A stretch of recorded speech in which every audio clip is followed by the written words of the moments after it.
Good morning sir. நடந்ததுக்கெல்லாம் நான் ரொம்ப வருத்தப்படுறேன். I am very sorry. உங்களை தொந்தரவு செய்யக்கூடாதுன்னு தான் இருந்தேன். இந்த பேப்பர்ஸ்ல உங்க கையெழுத்து போட்டு எனக்கு அர்ஜென்ட்டா அனுப்பணும். பேங்க்ல இருந்து பணம் வேற எடுக்கணும். அதுக்காக தான். That's all right.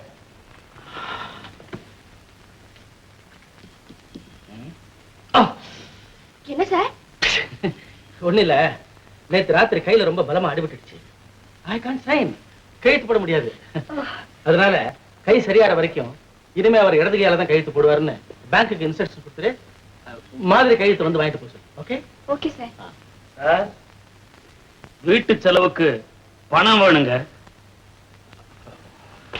என்ன வேணும்? சாவியா? எஸ். இங்க தானே இருக்கும். ரொம்ப குழப்பமா இருக்குங்க போல இருக்கு. இந்தங்க. பணத்தை நீயே எடுத்து கொடுத்துரு, அப்புறம் நீ போலாம். ஆபீஸ்க்கா சார்? Okay sir.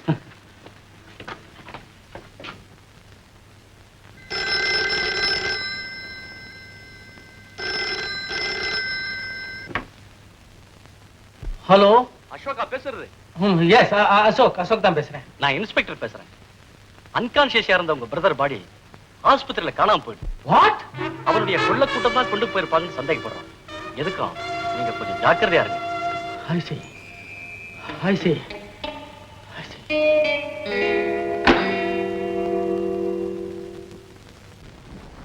என்றும் முன் அசோக்.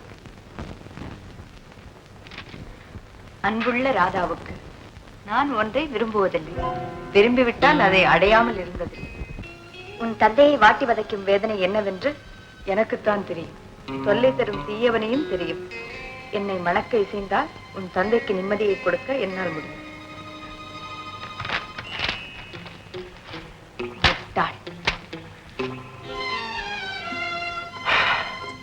கண்மணி ராதா, நான் உன்னை பிரிந்து வந்ததிலிருந்து என் வாழ்வில் எத்தனையோ மாற்றங்கள்.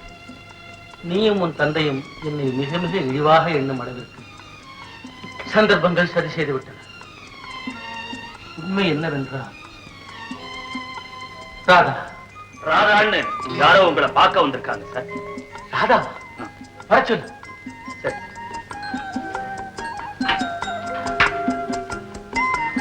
என்னையே கடத்திட்டு போயிட்டுதா ராதா நினைச்சிட்டு இருப்பா. இப்ப என்னை இங்க பார்த்தா ரொம்ப ஆச்சரியப்படுவா.